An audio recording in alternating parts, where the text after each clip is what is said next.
Kia ora tātou. I'm feeling a little bit weary, so I'm imagining that a lot of you sitting out there just having had your lunch after a long morning, probably feeling somewhat similar. However, I can say that we're going to have some really interesting individuals from interesting companies come up here to talk about their China experience, what they're seeing in today's China. And so I think thinking about that question that we're asking today, navigating today's China, what is China? What is today's China? What does it look like? What's happening on the ground? What are we seeing?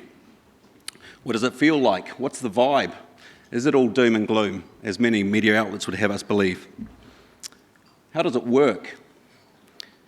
We're not in Kansas now, Toto. It's a lot different from what we see here in New Zealand, and it's a lot different from other export markets. And how can it work for New Zealand, and how can it work for the New Zealand export community? Where are the opportunities? And so, while we can safely say that there are differences in today's China, there are certainly many similarities that have carried over from yesterday's China. China is still New Zealand's #1 trading partner. We still have greater access to China than many other of our competitors. China still values, takes, and pays high prices for our premium primary products. We still rank highly in terms of consumer perception in China, and both our reputation remains both high and stable. And these are all incredibly valuable and offer a competitive advantage if we wish and can choose to take it. However, there's of course a lot that's different. Nushimen, Shinchangmen, Daja Hao, ko Taranaki te maunga, ko Pātia te awa, ko Raukawa te moana, ko Chris Metcalfe hao. I'm the Trade Commissioner, Chris Metcalfe, the Trade Commissioner to Beijing, and I'd like to share a few of my perceptions from China before I bring up the rest of the team. In Beijing, I work alongside many of my NZ Inc. colleagues from ministries and agencies such as MFAT, MPI, Customs, Police, MB.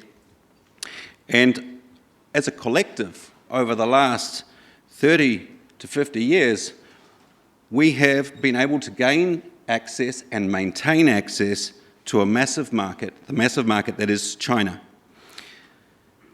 That is built on the legs of diplomatic relationship that we've been able to grow over that time.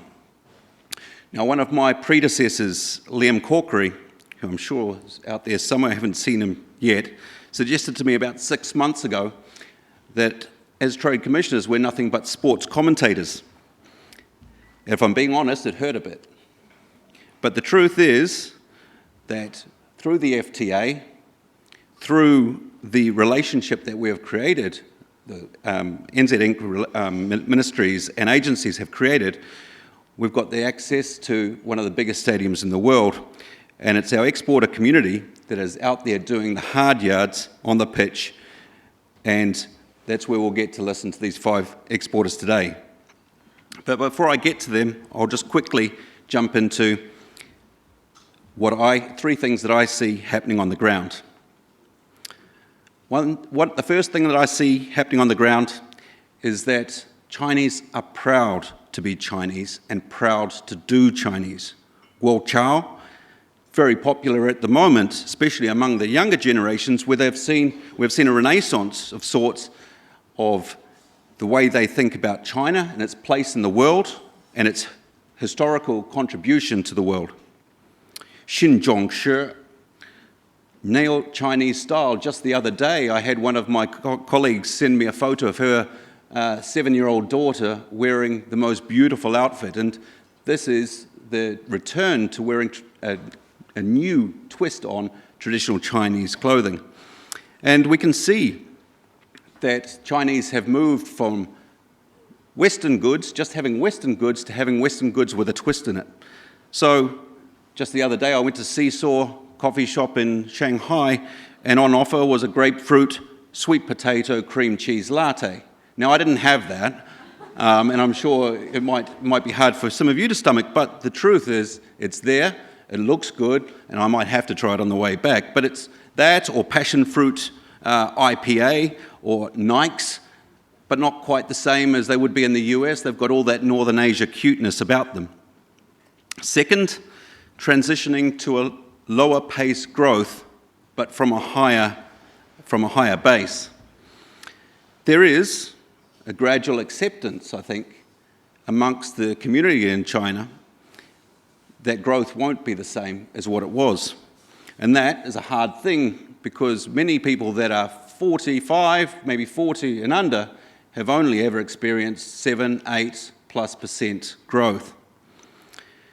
So this is creating a softer consumer market, but in April we saw that exports increased year on year by 1.5% and imports increased year on year by a massive 8.4%. Now obviously we want to see more indicators in that to make sure that it's a trend. Lastly, competition is strong.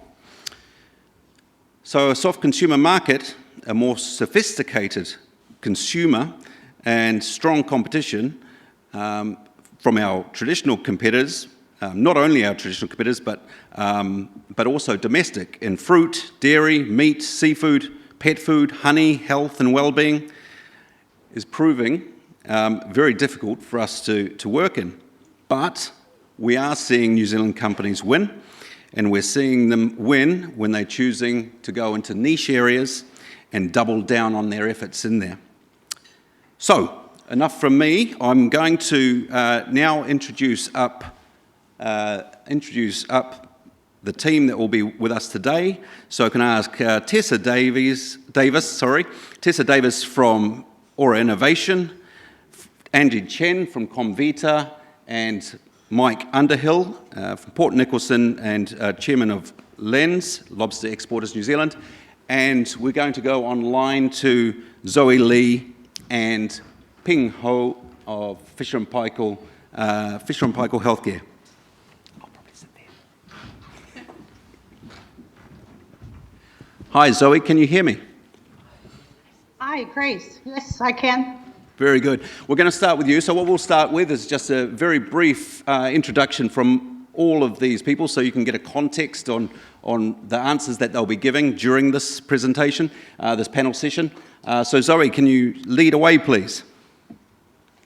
Yeah, hi, thank you, Grace. And good afternoon, everyone in Auckland. I'm Zoe Lee, based in Shanghai, the General Manager for MitoQ in China. For any of you not familiar with MitoQ, I think we have a stand outside of the conference room, so welcome to talk to our team. MitoQ is a premium cellular health consumer supplements company from New Zealand. Pioneered 20 years ago to professor at Otago University, invented a new molecule called mitoquinol, or short for MitoQ.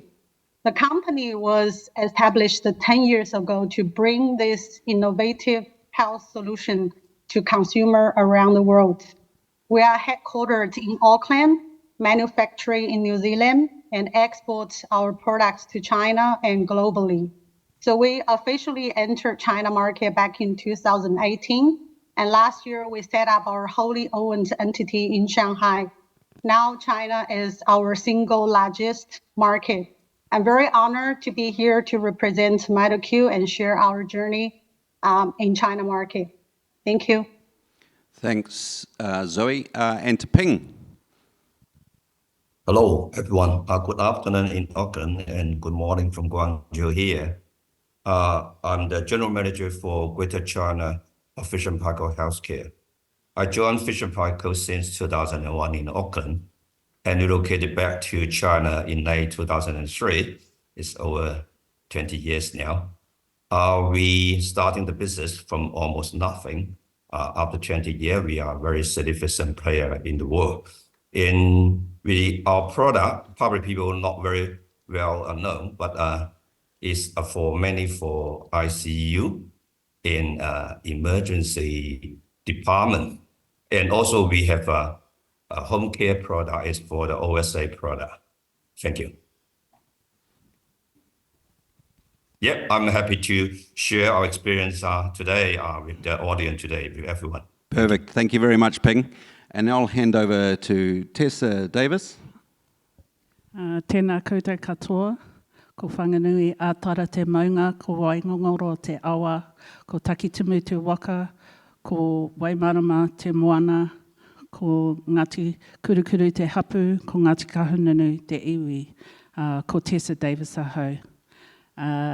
大家好，我是 Tessa Davis， 我是新西兰ORA创新公司和MitoQ品牌的，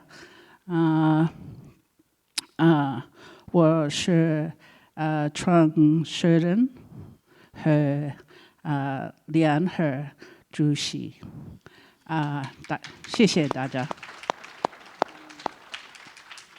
Hi there, I'm Tessa Davis.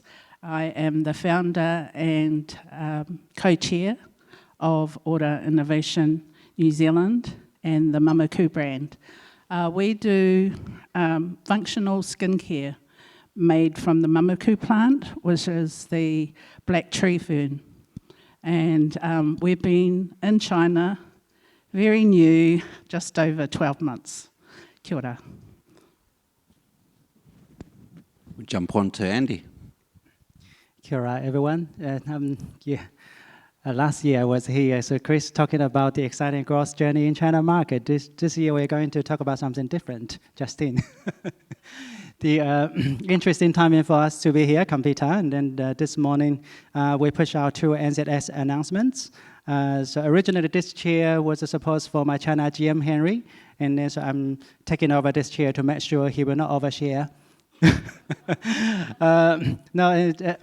Although we do have 2 very interesting announcements out there. I noticed that some of you guys from the floor are our shareholders as well, and no questions about share price, please.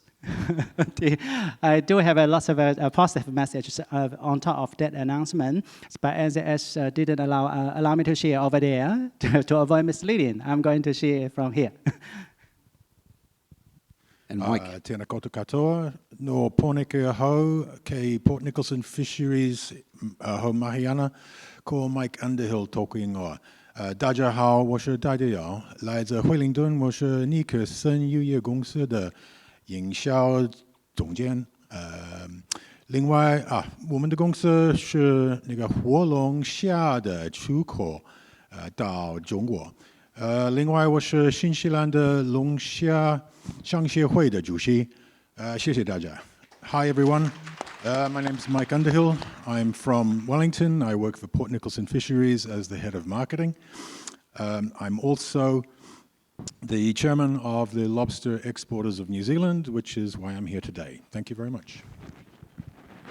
Okay, thank you very much, guys. No, look, it's no coincidence that these people are here with us. We think that they've got really great stories to tell. They're doing amazing things in China. We're going to start the questions now, but I say, remember you've got Slido. If you've got questions, that will help it make it more interactive. We've got some questions set. But if we can go to you all and get exactly what you're looking to ask and answer some of those questions, it would be great too. Okay, so I'm going to start with a really simple question, and I'm probably going to start with you, Zoe, because I think given that you work a lot with direct to consumers, what is today's China for you and and MitoQ right now? Sure. So China has become more complex than ever before. So if previously the Chinese market can be summarized and approached with a set strategies, now it requires deep understanding and constant observations to keep up. So for MitoQ, just like Chris mentioned, we face consumer directly. We sell consumer supplements through cross-border e-commerce. We own 4 MitoQ branded store on major marketplace, and through online distributions works with various of the partners in the ecosystem. So in our world, the channels move really quickly. So we need to be agile and adapt fast. What we focus this year or might not be the same next year, and sometimes quarterly changes. So to be responsive, we need to make fast decisions. And being an online business has become more expensive as more of the business has been forced online. So invest in long term is also a key to us. Just stay up in the value chain. So we invest heavily on the R&D and consumer trends for new product development.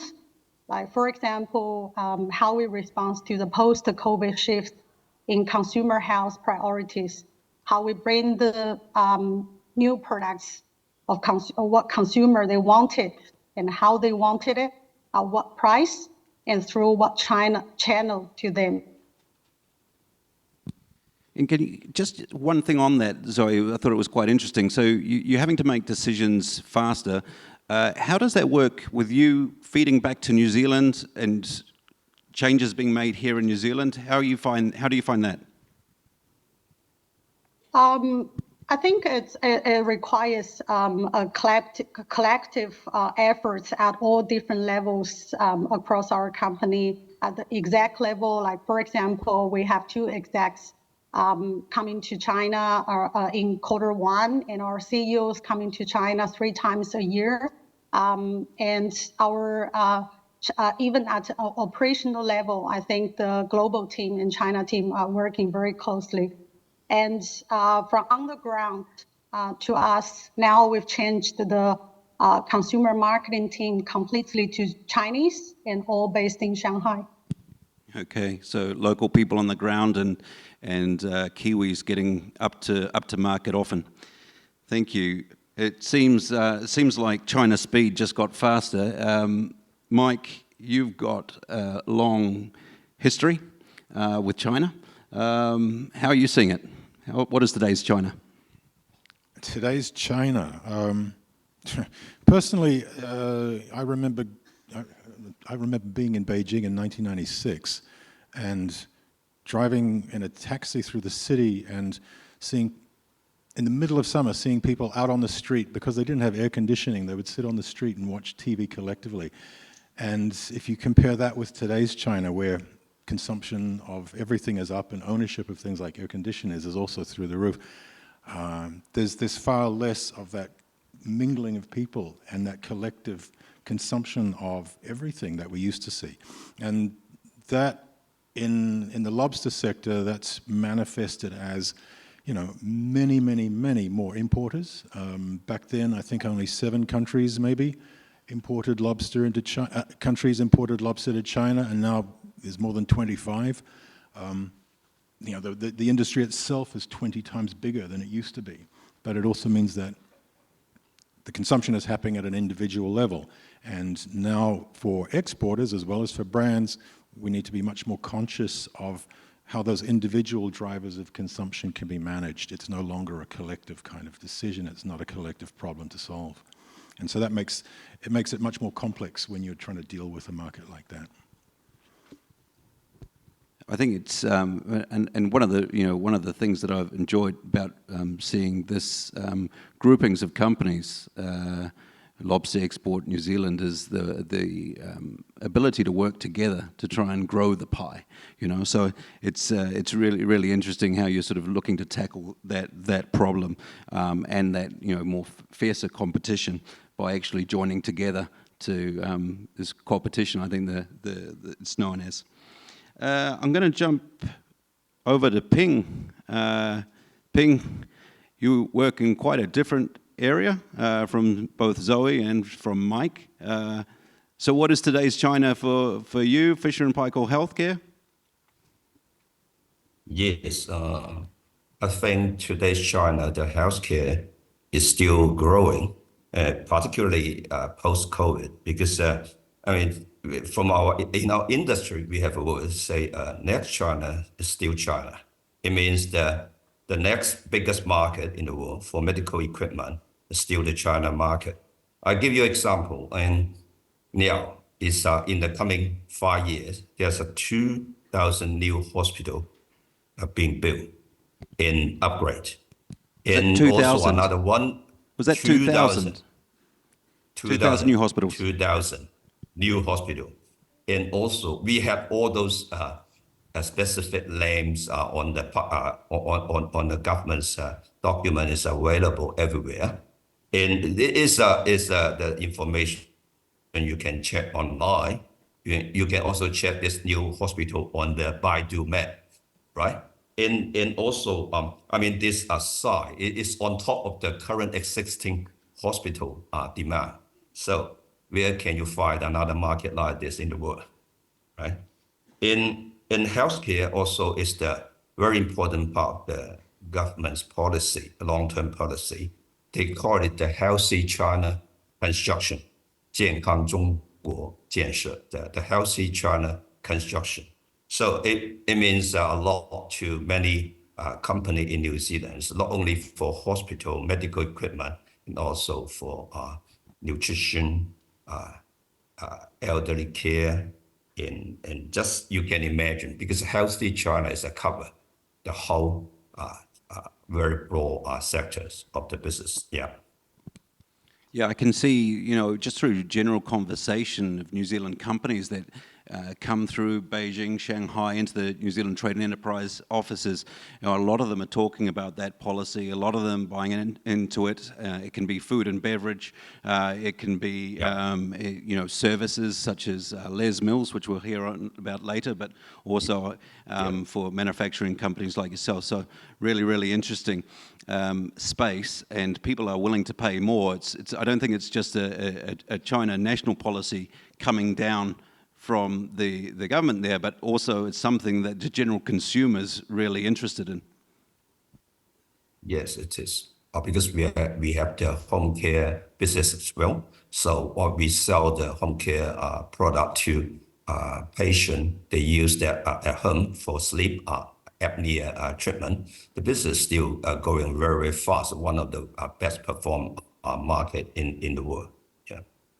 Yeah. Okay. Great. So we have, as far as I can see, no questions come through from the audience. So I'll just carry on to my next one. So if we're looking at opportunities in today's China, let's start off with the opportunities. We don't want to sort of look at the doom and gloom. Let's start off with the opportunities first.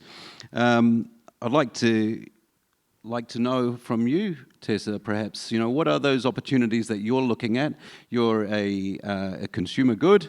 You're a company that's just sort of really starting your China journey. I mean, you've been going at it for a little while now, but it's really starting to work well. So what is it for you? I believe MitoQ is something fresh and new that we can bring to today's China.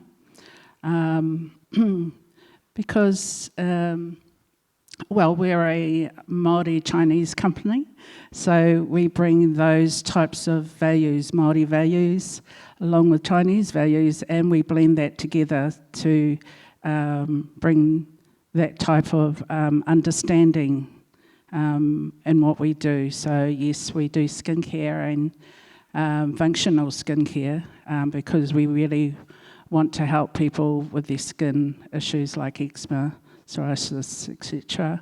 But we also bring an understanding of what needs to be done if you are to help people. So, so our values in creating product is around firstly making sure it's functional. So we wouldn't harvest MitoQ without making sure it's a product that can be of use for people. Secondly, we believe in natural. It's a long-term daily use product that people can use.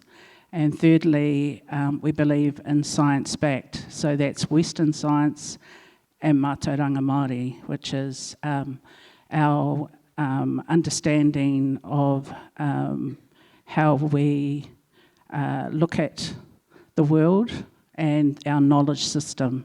So with that, we bring that into China, into today's China. So it's something new.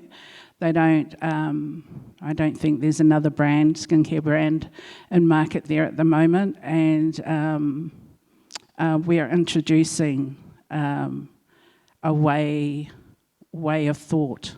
So I think we sit alongside, or we're supportive to the Chinese traditional medicine industry and the Western medicinal industry. So we can sit alongside them and support in our understanding and learn from Chinese traditional medicine as well. So it's quite a really cool space to be in for Māori, and to share our brand, our MitoQ brand story.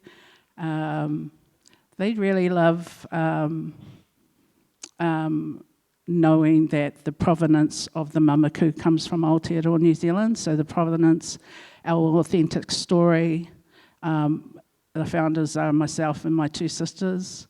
So, and we harvest from Māori land blocks. So the whole value chain of the MitoQ brand to China is something really interesting and something they really want to connect with. And our power of purpose from MitoQ is to share Te Ao Māori with others so that they can look at Papatūānuku or Mother Earth the way Māori view it and look after her the same.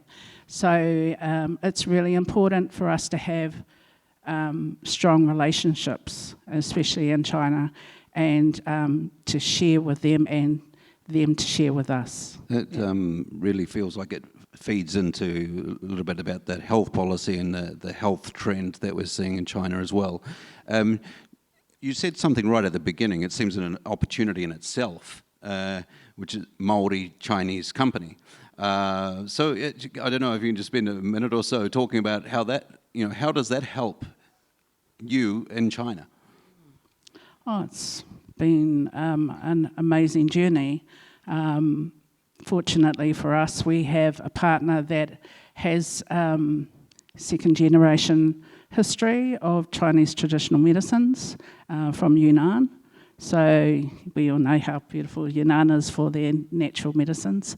And his family's experience in developing the natural medicine space into products that can sit in a modern context. So we're very fortunate, and also the networks that they have. So that's why I'm co-chair for Aotearoa and he's co-chair for China. So we share, we're very thoughtful about how we do our business, and we're very thoughtful about the values and retaining the values, including product development. And probably we take our time. We're not reactive to the demand so much. Where we believe in what we produce and who we are as a company, and we aim to share that. Yeah. No, it's really good to hear, and I think the just that partnership allows that interaction, understanding of what the consumer wants and what the consumer is looking for, what the consumer believes they're in China. And I've got a question on Slido that sort of talks to the formats that Comvita is looking for, and Andy and I have conversations in the past about this, and potentially you can match that up with this. The question that I originally asked was, what's your opportunity in market? And I know that you're thinking about NPD, new product development. So Andy, what have you got to tell us about that? Thank you, Chris. I saw the question coming up, and then so lots of people put the thumbs up and then to top it. Product localization, how could honey from New Zealand be localized? Yeah, that's a tricky question. When I joined Comvita 4 years ago, even my board members asked me this question when I talk about localization in China market, international markets. So a before I put LENZ on that, so just a quick update on the overall a situation in China. I'm neither a politician nor an economist. I tend to share my real life experience in China market as one of the 1.4 billion people and normal people, and also share my mom's perspective about China as well. And then, normally when we talk about China, so in the past we always refer to GDP growth. Nowadays I tend to sum up China topics in CDP, not GDP. Then first is the consumer confidence. Is it so weak? How weak it is? And then the whole world is asking that question. And then deflation, is China really entering into deflation or not? And then P is a property bubble. And then Raymond mentioned it a few times this morning. And then I would like to share a few fun facts from real life, and I can show that. So Zoe is smiling from Shanghai, and hopefully you will agree. And so the consumer confidence, and first and foremost, for the benefits of all a New Zealand business, we need to look at the consumer market in China or any other markets in two ways. One, which consumer portfolio is the right target for you? Is it low income, middle class, or upper middle class, or rich people? And that's really different across the board.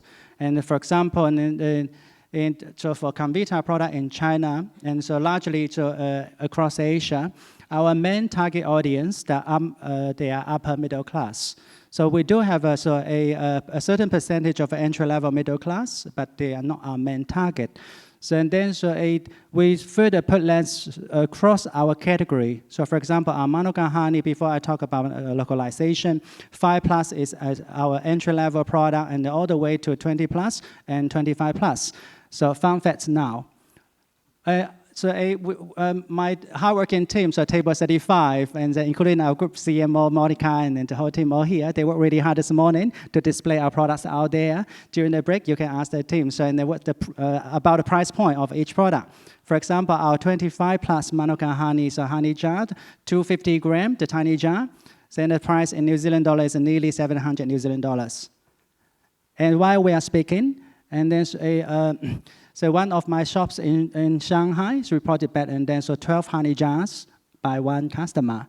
And then that's not our biggest purchase. And the biggest purchase of that 25+ honey jar, 700 New Zealand dollar, remember that, 250 gram. So Beijing, one of the shops in Beijing during Chinese New Year, 60 jar, one consumer. And second biggest purchase was in April in Shanghai, Huanmao Dian. Some of you are familiar with Shanghai. I think Ping is also in Shanghai. And a 40 jar per consumer. And same as our Auckland airport store. And then my Auckland airport team also here.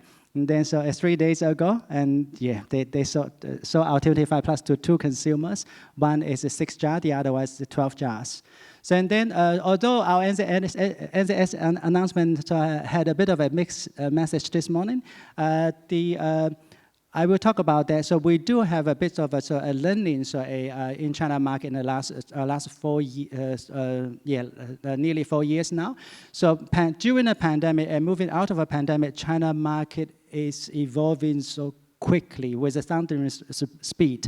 Even for Comvita, we are so mature in China market. We have a team of 230. We are still learning every day. We did make a mistake in the last 4 years. Now, that's why I changed China GM. So last year, September, I got a new GM in China who has 10 years experience with Alibaba and also 10 years with Walmart.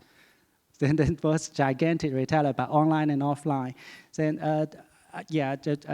I will come back to that, so just to avoid using up the time of, And Mike, I'll come to you last, just to think about what your opportunities, what the opportunities are you are seeing in market. Yeah, lobster is quite unique. I think I may be one of the few guests here today who does not need to sell more product in China. We sell everything we've got, and we sell it at a very high price. In fact, that creates a different kind of problem for us. It's what you would call a pair of golden handcuffs, where the business for our product, because we are quota controlled, we cannot crank the handle harder, we cannot fish more lobster, but we're also at a very high price point. So that means that selling at a higher volume is not possible for us. And the other thing that's not possible for us, or is very difficult for us, is to add value to a raw material which is extremely expensive to begin with.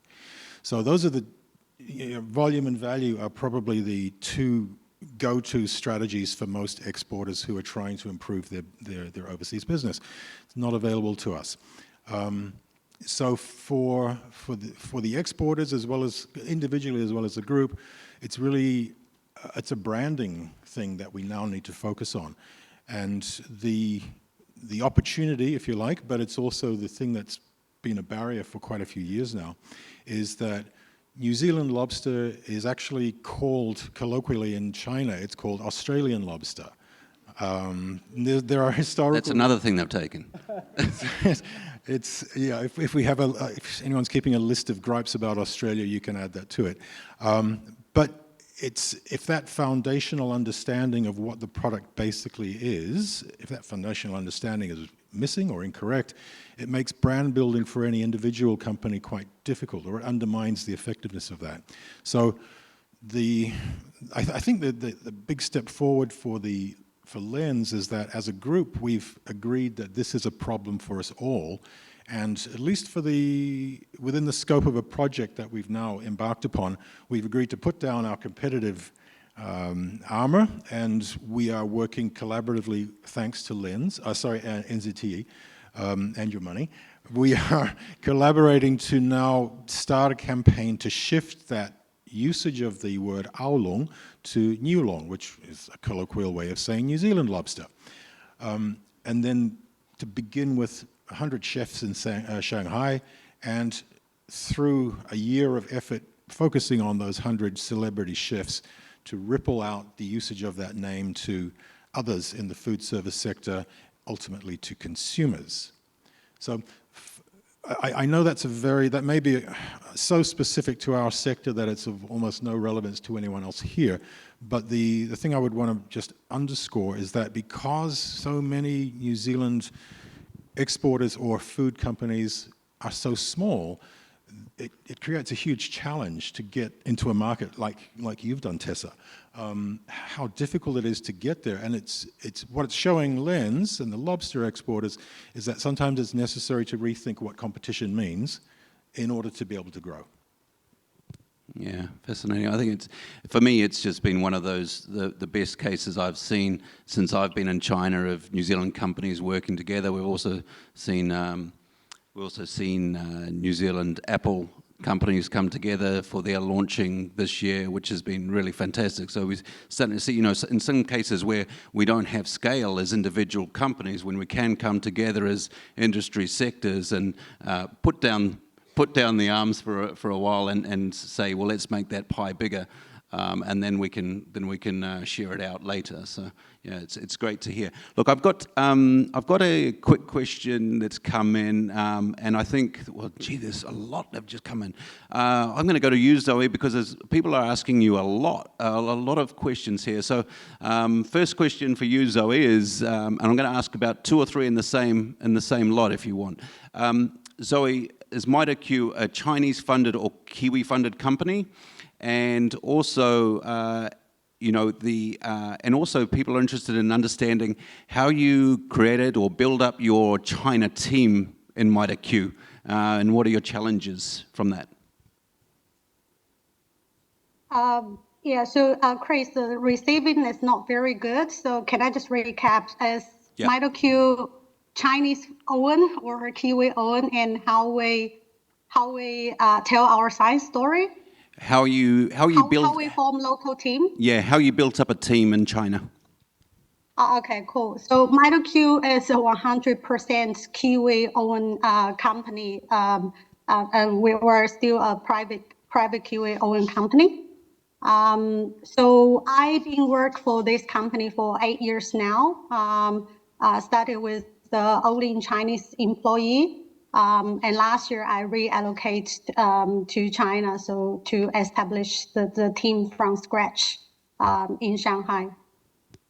Any challenges or learnings from putting that team together? Anything you can share about what the challenges were or what was hard, and any lessons that you would share with anybody looking to do the same?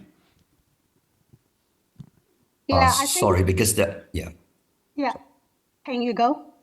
No, sorry, the receiving is not good as well, so I can't hear very well. Yes, sorry. Yeah. Yeah, please. Yeah, cool. So I think, so we've started, so MitoQ been trading with China for now as 8 years now. So we've started to thinking of how we be more close to our partners, to the consumers, thinking of establish a company in China 4 years ago, and that took us 2 years to get the company registered. This is all been done through a formal consulting session with NZTE. I think that's a really good starting and assurance process to start with. And also, I think it's about when because we face consumers, so the first team we need to stay up to trends is understanding consumer trends and the sales and marketing team in China. So that's how we started to localize the first team of people. We started to hire locally. Thanks, Zoe. And I might just stay with you for one other question that came up on Slido. It's what is the most important future China trend you think will be coming to us shortly? Where are you seeing the future going for China consumer market? I didn't capture that pain. You captured that? No. Sorry, the reception was really bad. No problem. Let me go to Andy, and then I'll go to Andy. Hopefully you hear me then. Andy, what do you think the new future trend is in China? What will it be? As I mentioned earlier, so in China market, so the modern demand market, and so if we put lens on consumer groups, then so now this is a consumer across this personal wealth span, so it's even more different than before. Largely, so if we really have to sum it up in one sentence, so the value deal is a common theme for 80 or even 90% of the consumers across China. Low income, entry-level middle class, or even a bit of an upper middle class. So it's not about the lack of money. And then some of you, especially I'm seeing some bankers here, you know that so China personal savings at a bank has now reached historical highs and more than 30 months of social retail sales. That's a staggering number. But because with their fear of future uncertainties, so people are very selective for daily spend. So then value deal. And then so that's why you may be seeing or hearing, experiencing lots of interesting moves even by the gigantic platforms, as e-commerce platform, Alibaba, JD, Zoe and Pins are putting thumbs up, so that means they agree. And then even JD.com, so who started the e-commerce in China at a slightly above other platforms, so mainly targeted at the middle class. They are now following Pinduoduo. And there's who copied the others, the platform as a start. Now, the JD is copying Pinduoduo, so for value deal. I would like to, although it's sort of a common theme now, but I do want our Kiwi fellows to be very mindful about such a pitfall. I mentioned that, although I'm not allowed to share too many details, but even for Comvita, we have been in China for 20 years, and then now my China gym is busy preparing for 20 years, and it's very straight this week, but we are still learning. So last year, some of my team members, we took a dose off, and then some of the team members made a few wrong calls following this kind of a value deal direction. It's not for everyone. So for Comvita, definitely it's not.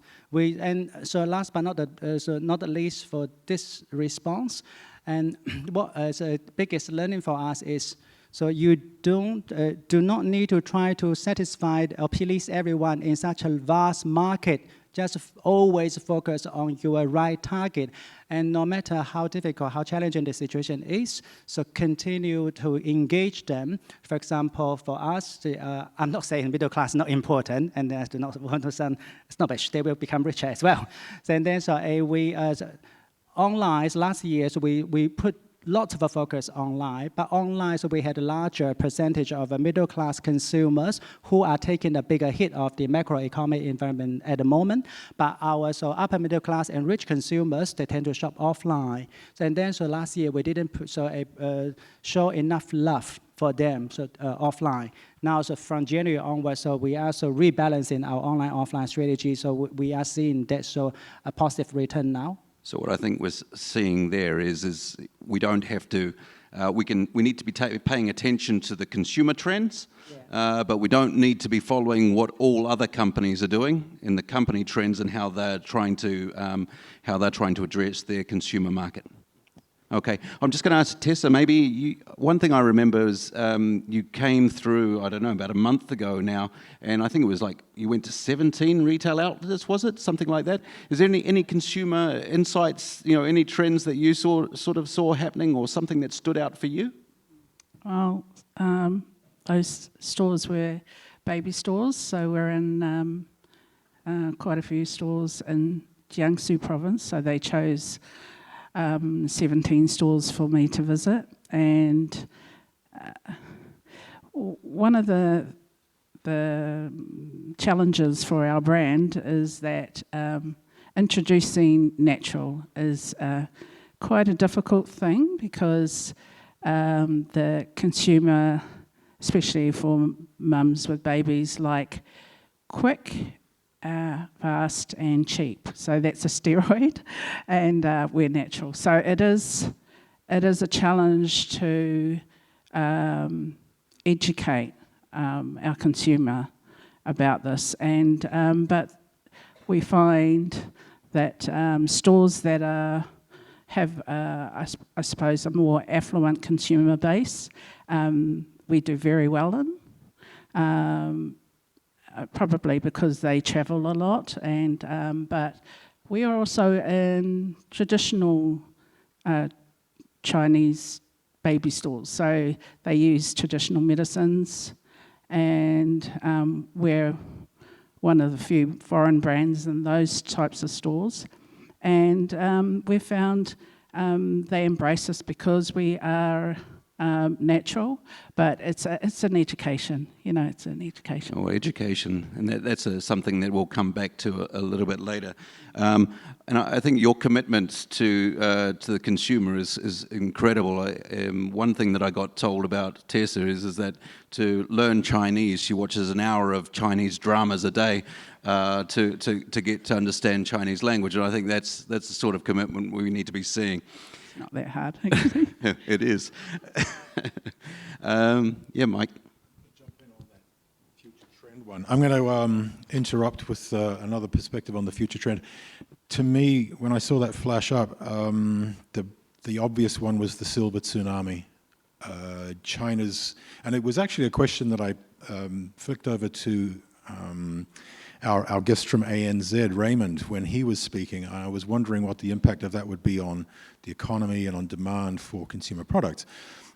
But like most things, it has a flip side, and it's that we can, with certainty, see that there's going to be an aging and increasingly affluent aged population in China. And this, I think, spells very, very good news for New Zealand. As Chinese consumers' consciousness of health and longevity and quality of life into those later years grows, New Zealand will be really, really well placed to meet that when it happens. The challenge, I think, is for companies to be patient enough to be there when it happens. And this is something that's, at least personally, has struck me as being part of an iwi-owned company, is that, if you have an intergenerational business model and mindset, then it's much easier to anticipate those kinds of things in something less than a panicked way, and to see it as something that even if you don't realize the benefits of it today or tomorrow or next year, those who are running the company 5 or 10 or 20 years from now will realize it. And that's just a good long-term strategic point to have in anyone's business plans, I think. Thank you. I think we'll have to give you a chocolate fish, Mike. It certainly is. I mean, we're certainly seeing that elder generation is moving through. They're very, very health conscious. They're also very, very attuned to New Zealand product, and definitely an opportunity moving forward. I'm going to head to Ping. Can you hear me, Ping? Yep, very well. Good. Hey, so we've talked about the opportunities, we've talked about some of the future trends. So what are the current challenges that you're finding in today's China? I think the biggest challenge for our business is to come from the local competition.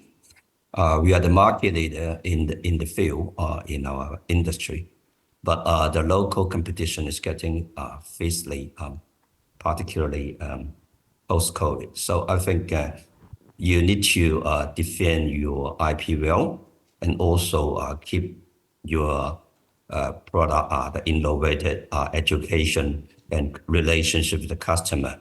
And I mean, I can give you an example.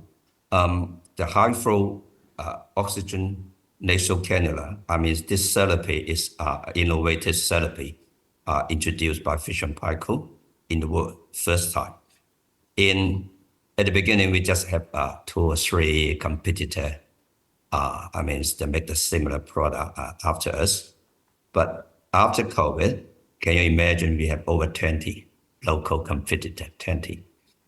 It is abnormal, but you can see that in another region as well. Once product become the very big hit in the market, and then everyone will follow. That's the very common phenomenon in the China market. And that's also happening in the medical equipment industry. It's not only in the consumer market. So I think we need to develop your product and always try hard to maintain your market leader position. The technology, education is the core competitive advantage of your company, of your product. Yeah. You spoke about IP at the beginning of your answer, Ping, and we're sort of hearing at NZTE in Beijing and around China that there's been some good wins for New Zealand companies in terms of IP. People are talking about there's been moves forward by China in terms of IP protection. How are you finding that? I think the IP protection have been improved a lot in the last 20 years since we landed in China. You can see people, particularly the big company, they are very respect to the IP. Doesn't matter if it's a multinational or local. It's a very good size. Yeah. Okay. Yeah, no, it's an interesting one, but I remember speaking to one of our beachhead advisors at NZTE and speaking with a company that was having IP challenges, and he turned it right around and he sort of said, well, how are we going to monetize that IP that you hold? Because it's not just about protecting it, but monetizing it, and we came up with some really good solutions. Andy, what challenges are you seeing? I would like to talk about opportunities. I would like to build on the comment on that. So in terms of IP protection in China market, although we are not in the tech area, but Comvita's products, although we are not modern agriculture, we have 45 patents. Specifically, fats. So in China market nowadays, so Manuka honey, more and more fake Manuka honey from our brother Australia, even from UK and a few other European countries, but we haven't seen any fake Manuka honey from within China. And so because Comvita has established the whole category, so awareness across China market for 20 years, Chinese consumers, they know that this Manuka honey is from New Zealand and he has science That's why. So and then you will see lots of more and more premium local honeys from within China, but they are not using Manuka honey. They are trying to learn from the Comvita way, but they will not claim themselves as Manuka honey. That says it's a huge improvement as versus 1990s. Challenges. Let me go back to overarching principles of a CDP, consumer spend, and then work with your right targets. They are not poor, and they are saving more and more cash at the bank. And so it's more about how you could engage them to prioritize their spend on your products before they feel 100% assured about Beijing's direction. And so, for example, during Chinese New Year, actually, although this morning, we warned the market about a possible profit reduction this year, but month by month, we are tracking our performance day by day. So for any month, we are not doing anything special to engage our target consumers. Yeah, our sales performance is in line with the macro environment. But whenever we do something very pertinent or relevant to our target consumers, our performance way better than macro environment. For example, during Chinese New Year, we developed a very special product. So going back to the early question about localization, right? And then definitely we cannot sell Chinese honey as our Manuka honey. And then Tessa earlier mentioned a very good point about a traditional Chinese medicine and underneath that, because we don't want to become a medicinal company, and so the traditional Chinese health food is prevailing, and then it's growing, like a Pin's healthcare sector, and it's growing big time. Many of them local brands in the area are tripling their growth. And then during Chinese New Year, we challenge 2/3 of our corporate deals. And because Comvita is so well known as the premium health food from New Zealand, during Chinese New Year or Mid-Autumn festivals, the corporate deals, corporate gifting accounts for a huge percentage of our sales. And then on the past Chinese New Year, 2/3 off, because business is not doing well, right? And then not that many gifting purchased by the company. And then my China team, they work really hard and work smart, to design a specific product. And then the one you talk about that, right? And then even for you, and then just spent 3 years in China, when you saw that product, you knew that was the right product for local consumer. So we developed a Manuka honey with a fresh pear jam, as a sort of a winter gift. And that resonates with local Chinese consumers, together with our Manuka honey as a sort of a gift pack. That helped us to run flat year on year. So during Chinese New Year, the sales, with 2/3 corporate purchase still off. And challenge, at the same time, is opportunity. It's more about how you could identify those opportunities in disguise of challenges in China market. Yeah, so turning the challenge into an opportunity and actually developing new products around that. Tessa, you're a different size company in terms of scale in almost everything to Comvita.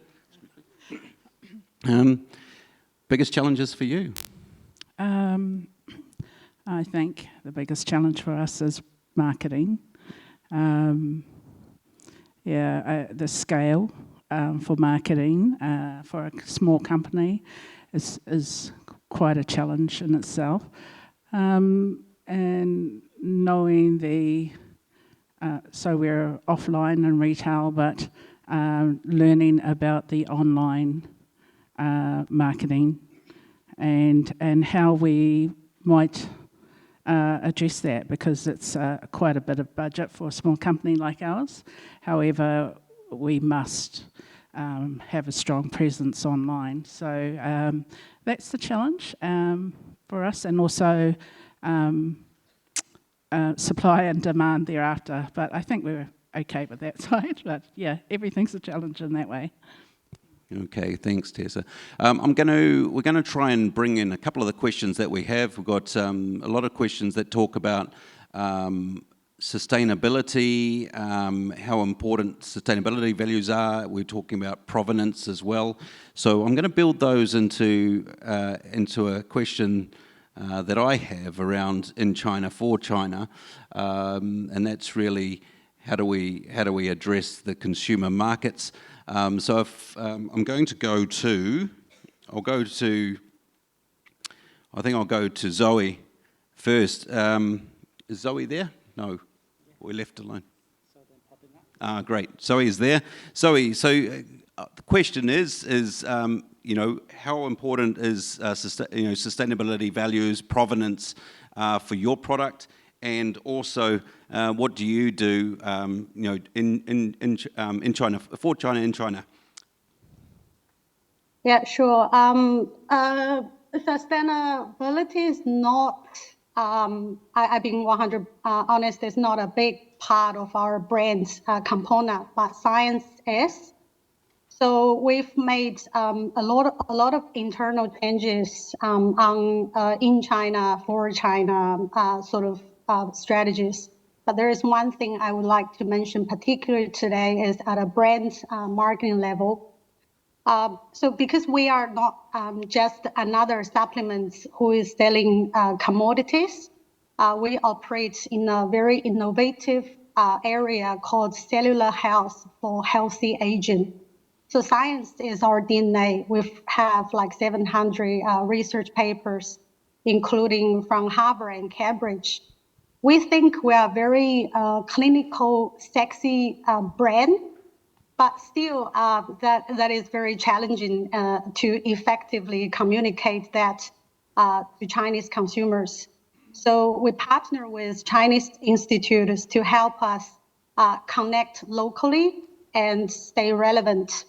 So our strategies basically are twofold. One is at the R&D level. This is about to ensure the trust.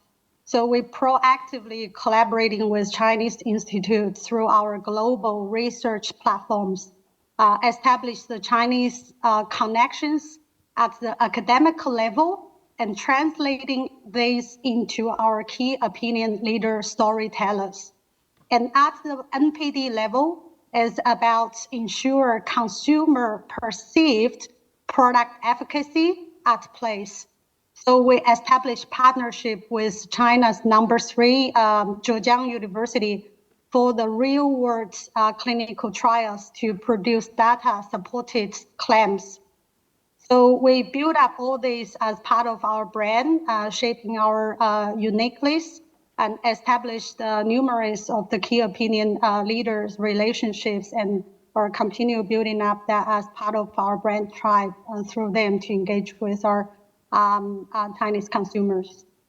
Yeah, that I think what you're doing there is what I'm seeing more and more New Zealand companies using Chinese research institutes or universities to scientifically back their product, which is really interesting, and the way it impacts upon consumers is really quite impressive. I'll go to you, Mike, down the end. You've got a product that you sell out of, but you know, how do you in China for China? What sort of things are you doing there? How important is provenance to you guys as well? It's a little bit tricky because we are still lobster exporters from New Zealand follow a B2B model, not a B2C model, and frankly, this is something that we should be doing better. Is maintaining visibility of our product right through the value chain. And I think, I can't speak for individual exporters other than Port Nicholson where I work, but there is a recognition that we need to understand more about how the provenance of New Zealand gets translated into value at that other end. The presumption is that, and this is also based upon visits to restaurants and talking to chefs, is that it's not translated. What we sell gets debranded, it gets reboxed, it gets put onto motorbikes and zipped across to the other end of the city and then into tanks and then onto plates. And we see an opportunity to not necessarily to circumvent our distributors who we have very good relationships with, but to supplement that relationship with a bit more engagement at the end, the consumption end of the equation. So that means with the chefs and indirectly with the diners, as I just described in the Nulong project. So this, what we're doing for the coming year, is really the foundation for that. And you know, I would hope that there is going to be a second year, and I think somebody on the list, on the question list, has anticipated that as well. But a second stage of that, which builds more articulately on the provenance of New Zealand lobster, and not only that it exists, but why it's a better choice for a high-end consumer in a restaurant. Yeah. And I think I recall the conversation that we have along your supply chain as well, engaging with Chinese more along the supply chain to make sure your product gets into market in the best possible condition. Yeah, that's a good point. I mean, and I'm speaking for Port Nicholson now, we've done a lot of work to explore that supply chain. And you know, for lobster, by the way, the biggest challenge is quality. It's a live product. It can live out of water for 24 hours quite well, but if you go beyond 30 hours with a lobster out of water, every extra hour is 1 extra percentage of mortalities, and those mortalities are very costly. So we've explored, to the best of our ability, all those steps along that distribution chain to see what they are contributing to mortalities. And we've been able to identify those points where either doing it more quickly or doing it at a better temperature or doing it at a better humidity level can make all the difference. And the Chinese partners are really, really good at making things happen fast. And so, you know, you save 2 hours on the typical transit time, either at this end or that end, and you've saved yourself thousands of dollars per consignment. Over the course of a year, in the case of, say, Port Nicholson Fisheries, that's added more than $500,000 to our bottom line, just by eking out those little savings along the distribution chain. China speed again. Yep. Andy, we'll go for the last response from Andy. In China, for China, what's Comvita doing? Yeah, thank you, Chris. And Chris can be as the last because a Comvita team has been keeping MFAT team and NZT team Beijing very busy these days. So after 20 years in China market, so we have a sort of a figure out in China with China strategy there. Basically, so some of you have also heard of Comvita as a Harmony Plan, which is a slightly wider and deeper than traditional sustainability program. And now we are so trying to leverage our world-leading beekeeping technologies. We do not only produce honey. We are so proudly we have a lot of world-leading technologies for beekeeping, which will help on the planet, and especially in terms of biodiversity. Now, so some of these initiatives are being reviewed by even some Ministry of Agriculture, Ministry of Science and Technology in Beijing now. I don't have time to share details. And so at this government level, for sure, so Beijing really attach importance to such in China with China strategy, and also especially in the area of sustainability and consumers. So Chris, I think so most of the audience, they are more so is interested to understand the Chinese consumers, their views about sustainability or such commitment in China.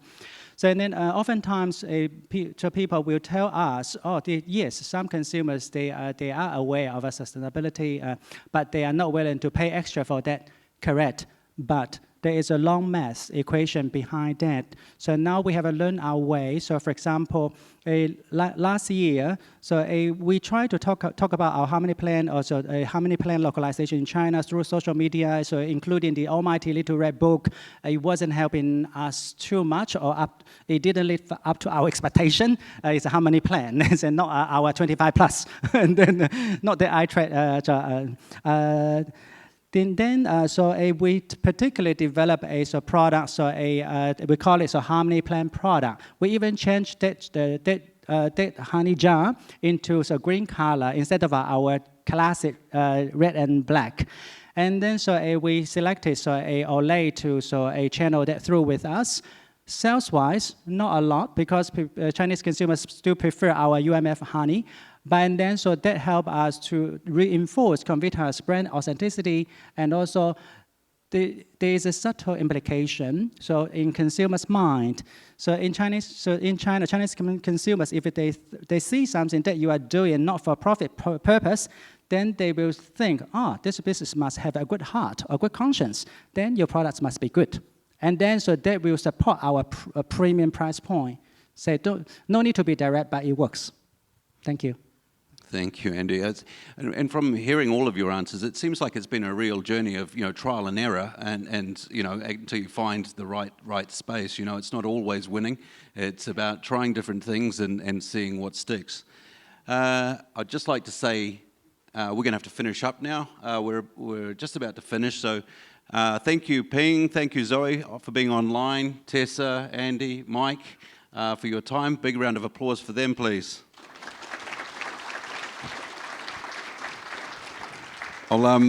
If I may, I'd just like to try and loop back around to where we started with, and what is today's China? What does it look like? What's happening on the ground? It seems like there's a lot more competition, but there's still pockets in the market that are willing to pay premium. We heard that consumer demand is flatter, but when they can clearly see the benefit and are educated to it, there are willing consumers. If we're going to extract the value, it seems that we need to understand the market, and I think all of you have shown that you've been willing to try and understand the market, if it is watching drama shows, Tessa. And if we're thinking about what does it feel like, it's flatter, but companies are looking for their competitive advantages. We're seeing growth. That's one thing that I've, just being in the Sichuan region, they're growing at 6%, but we also know that when you look at new product development, there's opportunity to find niches of growth. How you sell, where you sell. I think, Zoe, you spoke a little bit about how you sell, when you sell, what you sell. It's about online, offline, it's about packaging, it's about education. And can it work for New Zealand in the exporter community? Absolutely it can. Look at Lobster Exporters New Zealand, joining together to grow that pie. As I said before, the New Zealand Apple community are also doing the same in China at the moment. And then there's also opportunities for industry bodies. We can see those other countries doing the same thing, Chile Cherry, Origin Green, through Ireland, Norway Salmon. There's really big opportunity for us to work together there. So ultimately, we're seeing opportunity. The gap has closed. We have a clean, green image, great food security, and a reputation for premium, but it might not be enough as we move forward. So it's about reinforcing those things over and over. There's plenty of opportunity, but it needs to be worked at. We need to be working with our Chinese partners, because quite often New Zealand companies are doing B2B, and their channel partners in market are really in the fight with their competition. So, thanks very much, everybody. Hope it was useful to bring all of these companies on board, and feel free to reach out to us at afternoon tea. Thank you.